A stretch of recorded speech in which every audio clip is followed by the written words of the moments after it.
This is EconBros podcast. My name is Manish, and I'm the host of this podcast. Unfortunately, my co-host couldn't join today, but we have a special guest today, Professor Durant. And can you introduce yourself, Professor Durant? Thank you very much, Manish. I'm happy to. So, hi, I'm Rob Durant. I am an adjunct professor at Northeastern University, teaching Intro to Marketing. I'm also a small business owner.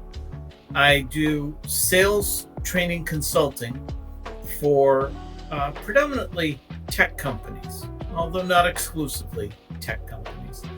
And what I try to do is help sales organizations understand the art and science of networking for sales. Most people are either very familiar with social media, but not necessarily networking, or from my generation, we're familiar with networking, especially at live events and so on, but maybe less familiar with how to network via social media. The training that I provide bridges the gap between both of those. Okay, great. So, what inspired you to be an adjunct professor? What really inspired you to teach people? So, at my core, I'm a teacher at heart. And thank you for asking. Yeah. I'm the son of a math teacher. Uh, but when it was time for me to go to college and choose a career, my dad said, Rob, anything you want to do, any school you want to go to, I will pay for it unless you go into teaching. Now, it was a little bit tongue in cheek.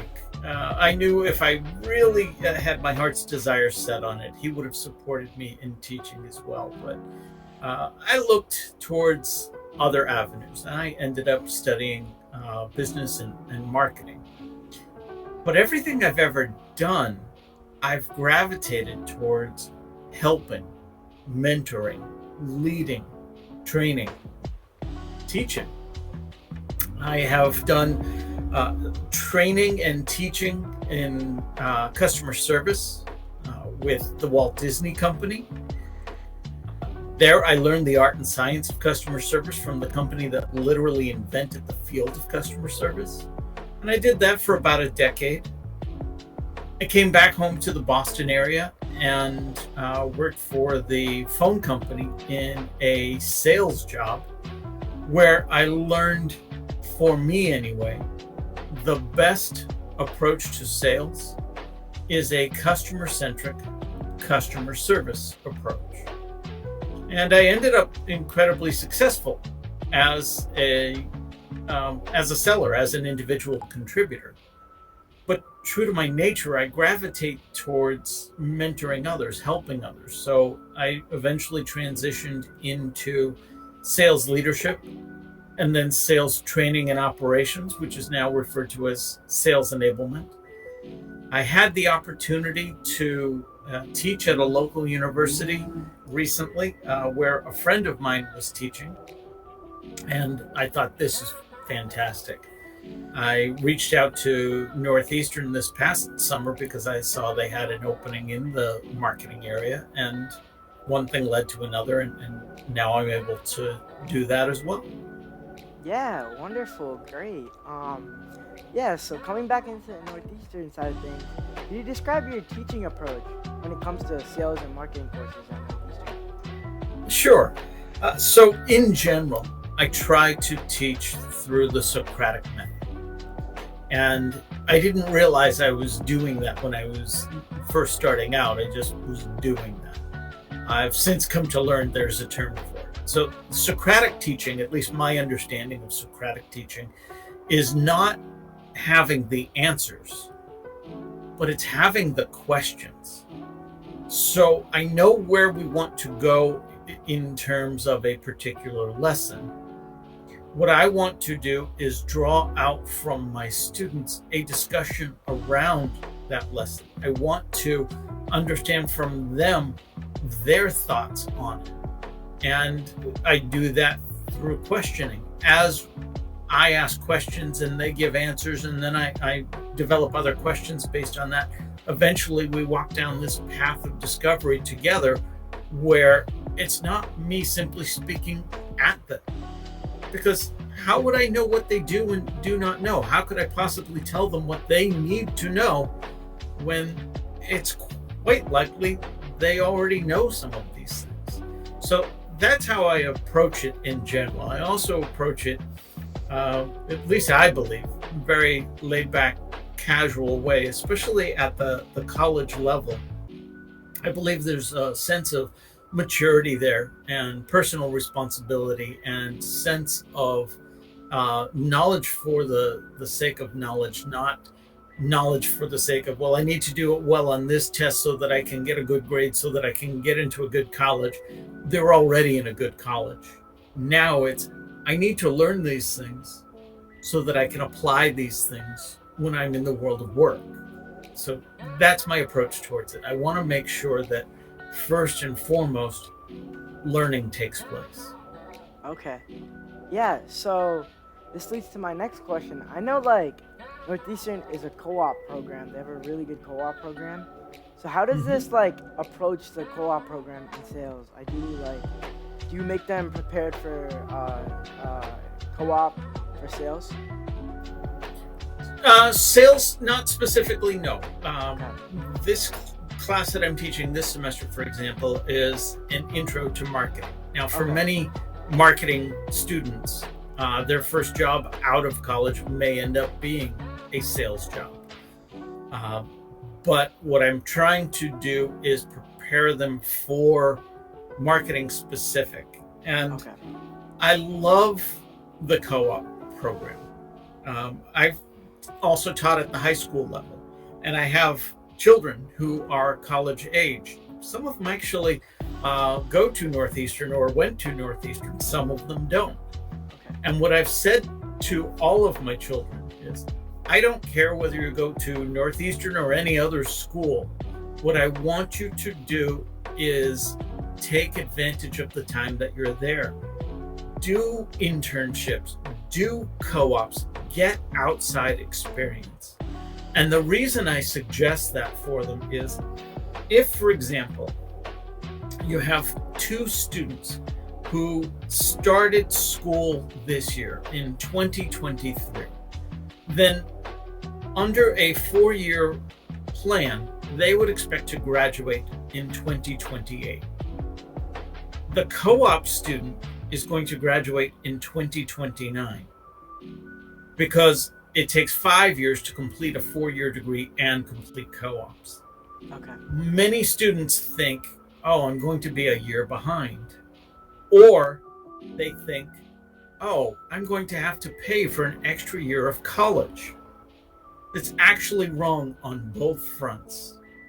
What happens is when you're on co-op, you're not paying tuition. In fact, you're earning money from the job. So you're not behind financially, you're actually a little bit ahead. But let's go back to the students that started in fall of 2023. They're going to graduate in spring of 2020. Now I want to check my math, 2029, versus their peers who are going to graduate in May of 2028. Oh, I'm a year behind my peers. No, your peer group has changed. You will be compared to those graduating in 2029. They'll have started college a year later than you and got through in 4 years. Well, all the same, I'm still behind a year. No, you're not. Because employers don't look at when you started. They look at when you finished. And they look at what you did while you were there. Not only as an employer can I not ask you about your age. I don't care. I just want to know if you can do the job. So let's take two students, one who starts in 2023 and takes 5 years to graduate, but does 2 co-ops along the way. Actually, you can fit 3 co-ops in that circumstance. Versus the student who goes to college a year later, graduates in 4 years. The student that graduates in 4 years is going to have a resume that says, I graduated in 4 years with this degree and this GPA, and I worked summer jobs doing, I don't know, babysitting or lifeguarding or day camp counselor. There is nothing wrong with those jobs. Believe me, I've had those jobs. Yeah. But the student that graduates with 2 or 3 co-ops under their belt can say, yes, well, I worked at this company where I learned this thing about business practice and was able to apply it. Then I worked at this company where I learned this thing about business practice and was able to apply it. Now, resume to resume, which resume do you think looks better in the eyes of the potential employer? The one with the co-op experience or the one with the summer jobs? The co-op experience, obviously. Of course, the co-op experience. Does that mean the person with the co-op is going to get the job? No, it absolutely does not. But in the world of apples to apples comparison, which of the two is more likely to get the invitation to interview first? The co-op. Hands down, the co-op. Yeah. And that's all this is really about, is preparing you for the next stage of your life. And after graduation, for most people, that next stage is your career. Having those co-ops is giving you that leg up towards your career. And by the way, if you play that out 2, 3, 4 years down the line, the students that graduated in 2029 are going to end up ahead of those that graduated in 2028 just because of their work experience in the job and so on. Has been my observation, has been what I have witnessed. I don't have empiric proof, but I have anecdotal evidence to that. And you don't have to go to Northeastern to do a co-op. I'm living proof of that. I got my MBA from Northeastern, but my undergraduate, I started at UMass Amherst, went on a co-op and loved it so much, I transferred schools and finished down in Florida at the University of Central Florida, neither of which have formal co-op programs, but I was able to carve something out. And every school out there will work with you. They all have career offices, and they want you to get these kinds of experiences. These are the experiences that will prepare you for your career. So back to your original question, do I help my students prepare for co-op? I do try to. I try to bring the real world experiences into the classroom. I try to share with them my observations, the stories that I can share. I've invited colleagues to speak to them, to address them regarding different topics on marketing. I also am not afraid of speaking to the textbook, and where the textbook talks about academia and how our experiences in the real world sometimes differ from what they've written in the textbook. And I'll point out those differences as well, because I believe all of those things contribute to a better understanding of marketing, and therefore a better understanding of your career and your career going forward. Yeah, definitely. Like, coming to my next point, ideally, I was just a little curious about overall, what do you think about the most critical skills that students should develop in sales and marketing in the market, in the job market? So I am a big fan of Dan Pink. I like Dan Pink. I like Ernesto Cerulli. I like Simon Sinek. But specific to this question, I think Dan Pink has 2 books. He has several books, but 2 books that work together. They're the yin and yang of sales. One is called to sell is human, and the other is called drive. Now, in drive, Dan Pink talks about the motivations that entice people to sell more, to do more, to whatever. And I like to point to sales leaders and talk about the book Drive, because for so many sales leaders, they think more money is the solution to the problem. I can motivate my sales team just by having bigger contests and bigger bonuses. And there is a finite limit to motivation through financial gains. And I like to point that out. A lot of people who are not in sales seem to understand that better. And they will say, see, Mr. Sales Guy, Mr. Sales Leader, I told you so. It's not just about the money. The other book that he has, and the one that I think is more relevant to the question that you were asking, is To Sell is Human. In To Sell is Human, Dan points out that these days, especially if you broaden the definition of selling to one of influencing a decision, if you consider what everyone day in and day out does, we're always trying to influence others to see our point of view. Whether that's a job interview, or parents getting their kids to eat their vegetables, or it's a salesperson selling. In his book, he says 9 out of 10 people these days are sellers. And the 10th person probably is too, they just don't know it yet. So around that, what do I do to prepare people for sales and marketing careers? What do I think are the critical skills? They're the same critical skills for any profession.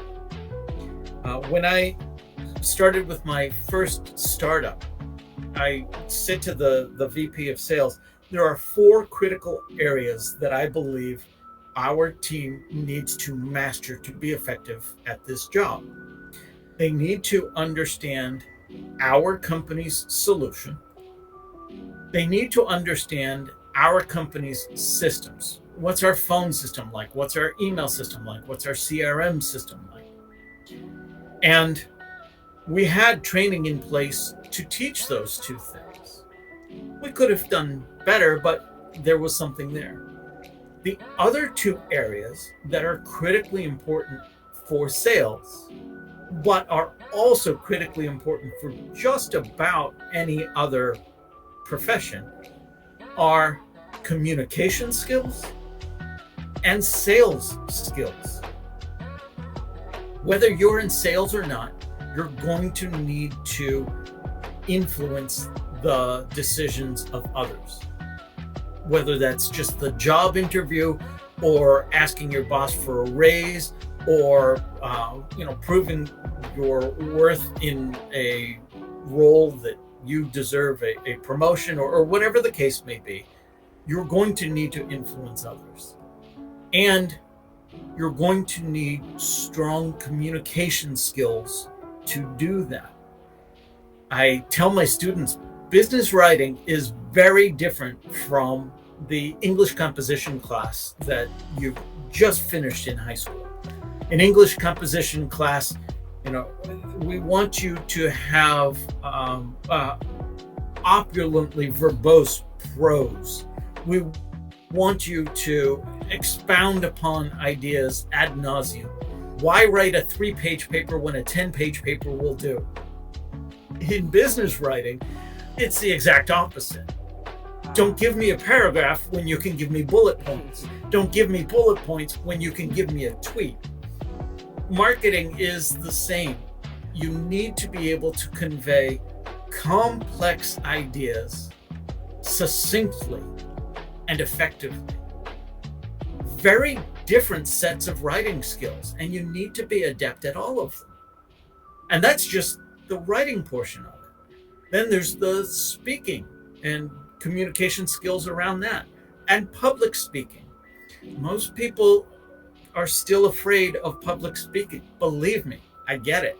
I had been there for the longest time until I realized they can't eat me.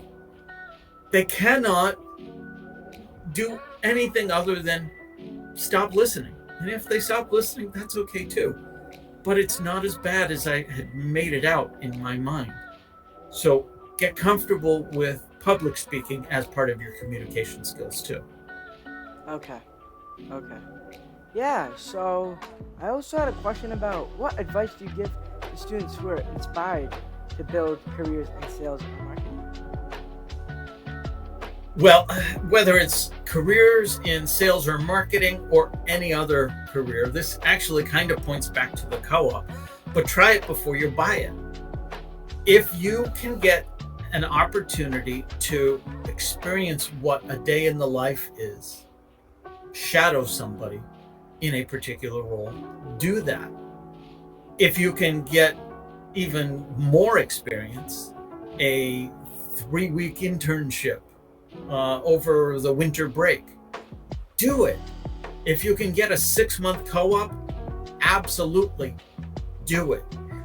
The things that you will learn are great because you'll be able to take them on your interviews and say, I learned this and I learned that. But the even more valuable lesson is learning what you like and what you don't like. As I mentioned, I had the opportunity to work for Disney early in my career, and I loved it. But my perception of what working for Disney was going to be like versus the reality of what it was like were two very different things. I don't begrudge it at all. I still love my time there. But people say, oh, you worked for Disney. What was it like? It must be this, it must be that. Working for Disney is very different from being a guest in one of the parks. It's not at all the same. It's not bad, don't get me wrong. Still loved it. But because I had the opportunity to go there on a 6-month co-op and experience that, I got to see all of the various elements of it before committing to it. If you have the opportunity to experience the role before committing to it, absolutely do that. The other thing that I would tell students who are, like I say, pursuing sales or marketing or really pursuing any job, it's not a lifetime indentured servitude. You can pursue this and then later pursue something else. Very few exceptions to that rule. And I won't even say exceptions. I mean, there's a heavier commitment to those, for example, that choose to go into medicine or law. Once you've gone into medicine or law and put so many years into studying that to achieve that as a career, changing careers is absolutely possible, but it feels more challenging, we'll say. Yeah. But if you pick up a career in accounting and then decide you don't like accounting at all, transition to something else. Definitely. Yeah, so I also had a question about, ideally, I know you run your own sales TV show type thing, or is it like a podcast? Can you give us a little bit more info on that? Sure. So my colleagues and myself, we run a few different LinkedIn Live shows. In fact, the one that we started, the Digital Download, runs on Friday mornings at 9 a.m. It's the longest running weekly talk show, weekly business talk show on LinkedIn Live. And just last week, we were picked up for global syndication. So we're going to be part of radio stations around the world. Congratulations. Very excited by that. Thank you. Sales TV, I'm working with some of the same colleagues. It's just a different approach, a different idea behind it. There, it is more sales centric, and it is more a formal vibe, whereas the digital download is more like water cooler talk. We don't strive to accomplish anything with that other than just chitting and chatting. Whereas with Sales TV, we'll bring an expert on to cover a particular topic and explore that, so that the audience walks away with the value promise. Based on the title of the show, the write-up of the show, you should expect to hear about this or that, whatever the subject is, and the goal is that by the end of that show you will. So with those, right now they are live broadcasts. We do have the video recordings on our YouTube channel.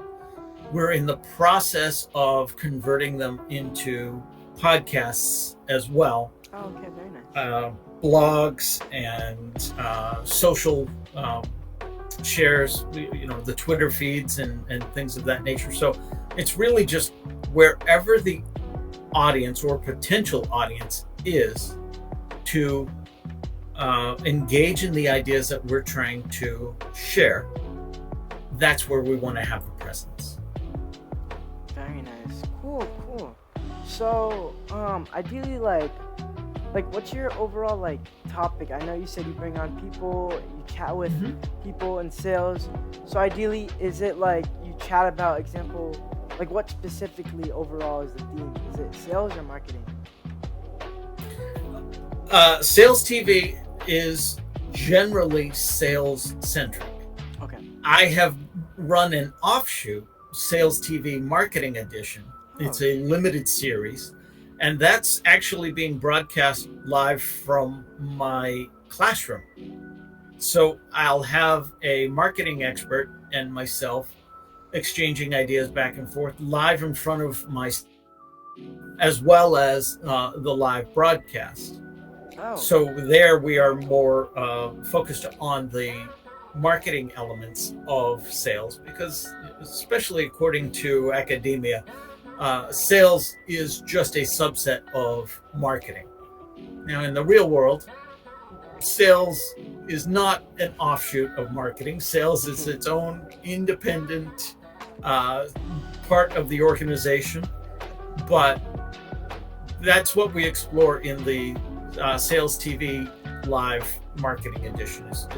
Let's talk specifically about this marketing topic or that marketing topic. Whereas on the primary show, the Sales TV Live, we're talking about a specific sales element.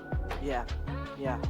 And then I slowly want to transition into flywheel results.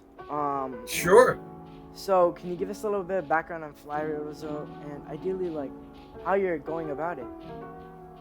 Sure. So Flywheel Results is the company that I've created to help me work with these organizations, providing the consulting, training, and coaching that they need specific to sales.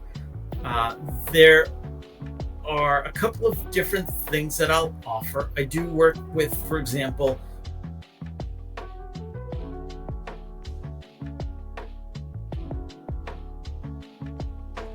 ideal target audience, their ideal target market, their go-to-market positioning, and just the things that they need to build the foundation for their sales and sales process as a founder. Because for a founder, you're responsible for everything. There's the marketing and the sales and the product and the HR and the everything. So I just help them with that sales part, because if there are no sales, if there is no revenue, there ends up being nothing else. Another thing that Flywheel Results offers is a formal training program for sales teams. In fact, I am one of very few authorized trainers and resellers of the Ignite social selling methodology. Ignite is the first sales methodology that was built natively in the social media platforms. And it is the only sales methodology that has been independently verified by a third party. The Institute of Sales Professionals has credentialed Ignite. So you can get a formal certificate from the ISP saying that not only have you completed the course, but you've passed the test. You are a certified Ignite practitioner. So what, you might say? Very A cool. lot of sales methodologies have their tests that you take at the end, and you get that certificate of participation. All of those certificates are issued by the company that created the training. They have a vested interest in giving you that certificate. The ISP does not have that vested interest. So this credential really speaks to you've put in the work to understand the process, and you've completed the steps throughout the program. Cool. Yeah, so coming back into overall the teaching standpoint of things, what advice do you have for high school students that are interested in going into sales or marketing or into college in general? Sure. So going into college in general, remember that it is a sales process. And while it feels all about you, grades and essays and letters of recommendation and extracurricular and accolades and all of these things, none of it is about you. I'm going to say that again.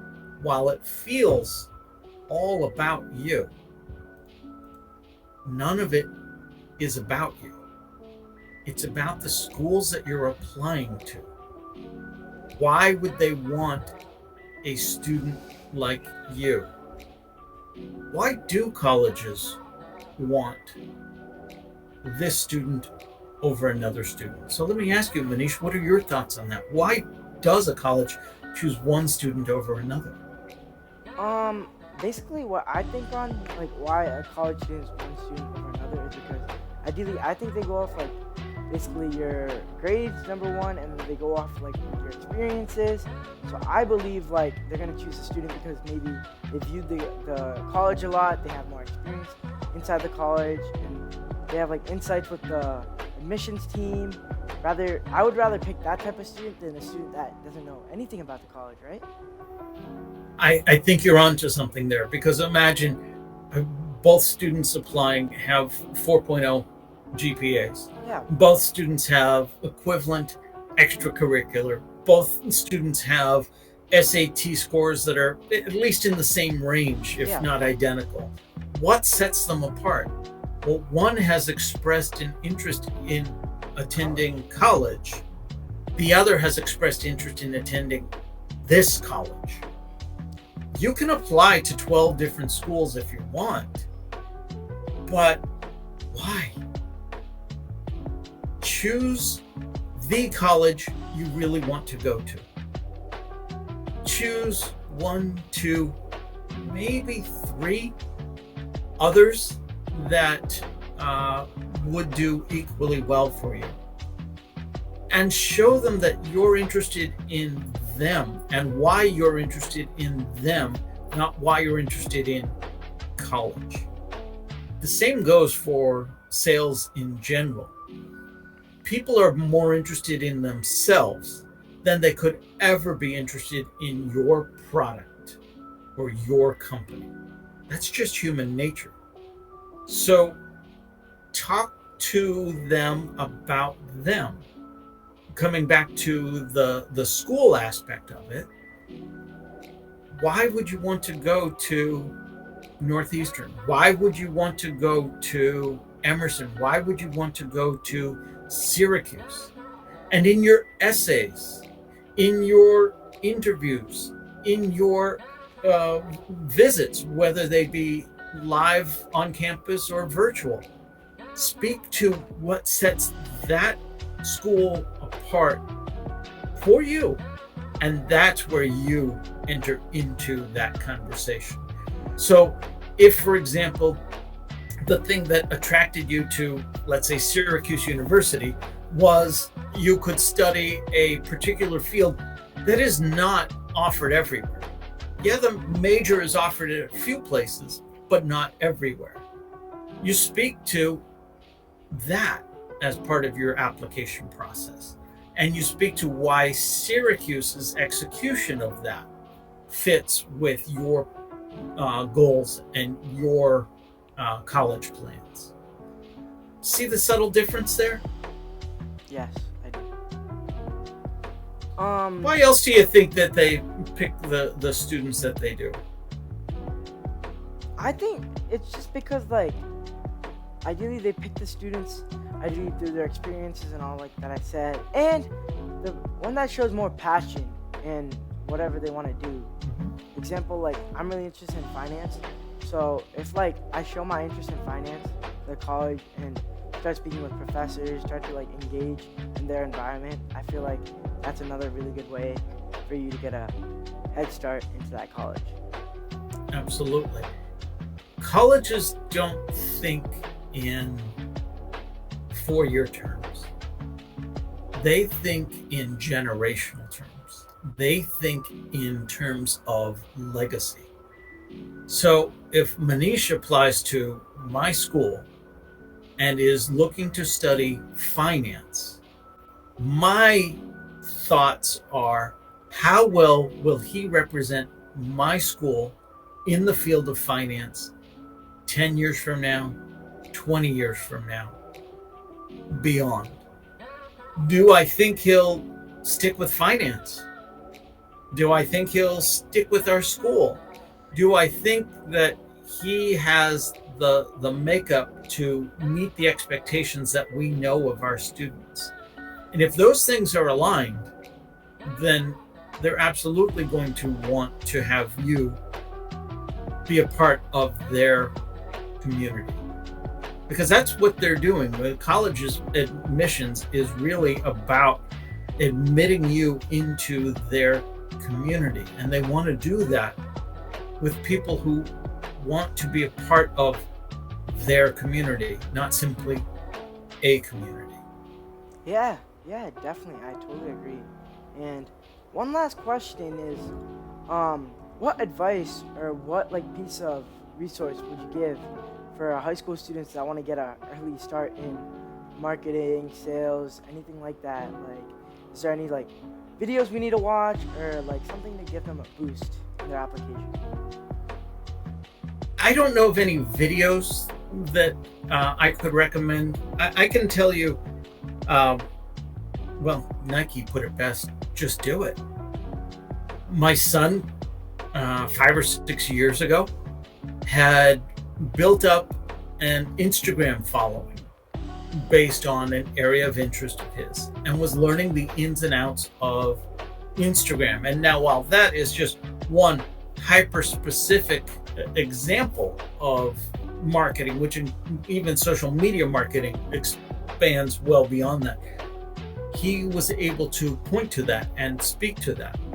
My daughter, when she was 13 years old, I helped her start her own business. Etsy is a fantastic place to do something like that. She was making distressed t-shirts, and I financed her business with a $100 loan. With that loan, she was able to buy some t-shirts at the thrift shop and buy some supplies at the craft store. And she was able to distress the t-shirts. She was buying them for $5, creating artwork out of them, and selling them for $20. All of the business functions around operations and marketing and sales, she was learning by doing. That $100 investment, she paid me back. She made another $400 for herself, and then she quit because that was, what a 13-year-old girl wants to do in the summer is, spend her summer just having fun. Yeah. 100%. But that's an experience that she could speak to in terms of, well, what do you know about sales and marketing? Versus, well, I Googled it. No, I did it. Yes. Anything that you can point to regarding real world experience is going to be, again, back to that co-op and resume example. You just want to be one step ahead of your competition in any chance that you can. Will there be somebody else that has a better Etsy shop? Will there be somebody else that has a full-blown business? Absolutely. Absolutely. There's always going to be somebody doing it better than you as well. And that's okay. But show me what you've done. Show me what you've learned. Show me your willingness to learn more. And that will count for something. Yes, I totally do agree. And before we close things off, do you want to add anything else, Professor? I think especially as you're in the throes of it as a high school student, I still remember the pressures around that. And I remember the pressures around that for my children as well. Know this. Know that you will come through on the other side. And it will be just fine. Prepare yourself as best as you can.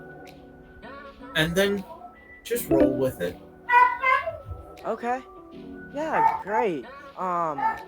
Thank you very much for joining our podcast today, Professor Durant. I really had a fun time chatting with you. And it was my pleasure.